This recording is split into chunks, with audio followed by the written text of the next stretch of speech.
There's a line to a quarry at the end of Thomas's branch. It goes for some distance along the road.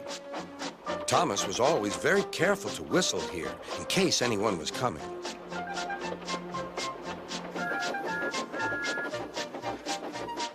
Early one morning, a large policeman was sitting close to the line. Thomas liked policemen. He had been a great friend of the officer who had just retired. Beep, beep, he whistled. Good morning. Thomas expected that the new officer would be friendly too, but he was sorry to see that he didn't look friendly at all. He was red in the face and very cross.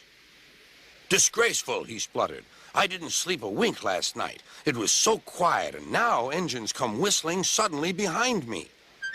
I'm sorry, sir, said Thomas. I only said good morning. The policeman pointed to Thomas. Where's your cow catcher? He asked. But I don't catch cows, sir. Don't be funny, snapped the policeman. He looked at Thomas's wheels. No side plates either. And he wrote in his notebook. Engines going on public roads must have their wheels covered and a cow catcher in front to protect people and animals from being dragged under the wheels if they stray onto the line.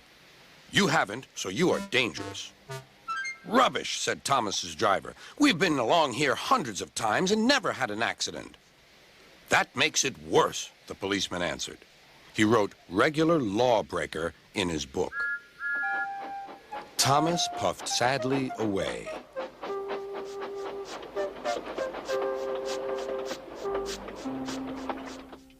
Sir Topham Hatt was having breakfast. He was eating toast and marmalade. The butler came in. Excuse me, sir. You're wanted on the telephone. Bother that telephone, said Sir Topham Hatt.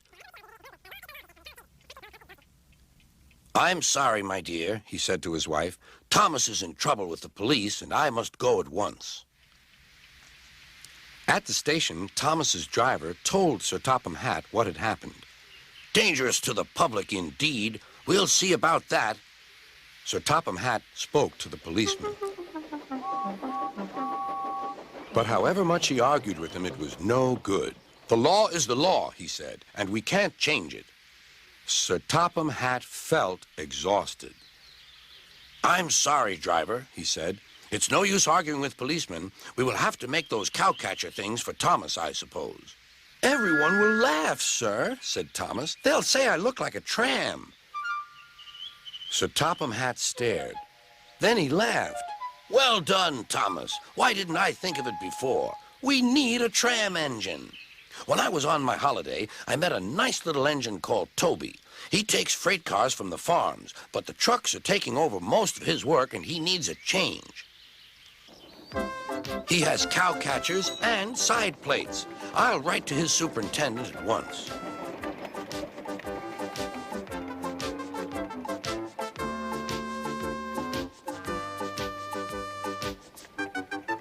A few days later, Toby arrived. That's a good engine, said Sir Topham Hatt. I see you've brought your coach, Henrietta. You don't mind, do you, sir? Asked Toby. The station master wanted to use her as a hen house, and that would never do. No, indeed, said Sir Topham Hatt. We couldn't allow that.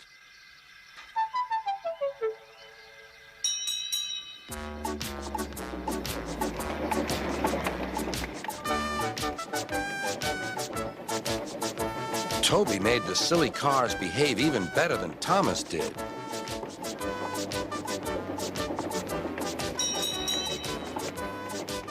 Hey, you!